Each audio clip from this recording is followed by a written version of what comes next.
Elijah nodded. A slow, amazed smile spread across Mr. Harrow's face. "Then I think you've already created your first light." And just like that, Elijah's world changed. Mr. Harrow brought him back to the organization's workshop. It wasn't much, just a cramped garage space filled with wires, batteries, and tiny solar panels. But to Elijah, it was a sanctuary. He got a hot shower for the first time in years, a warm meal, clean blanket. But most importantly, he was asked a question he hadn't heard in forever. "What do you want to learn?" Elijah's answer came without hesitation. "I want to make light, so people like me won't have to live in the dark again." From that day on, Elijah became an apprentice at Light Forward.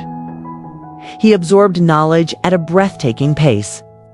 Wires, switches, circuits, they were like a second language to him. The boy who once relied on candlelight was now designing powerful solar grids for shelters and community centers. Word about him began to spread. Volunteers, donors, even local news crews wanted to meet the boy from the tunnel.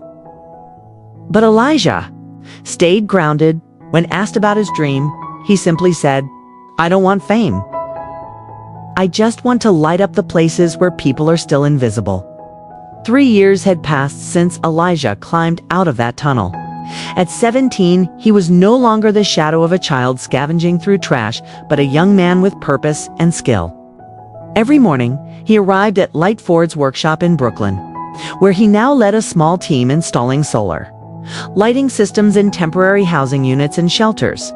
People admired his work ethic and quiet determination. But few knew that, deep down, Elijah had never truly left the tunnel. He still carried the memory of every crack in the walls, every dripping pipe, and every gust of cold air that used to chill him to the bone. It wasn't trauma anymore, it was a reminder. It's a reason to keep going.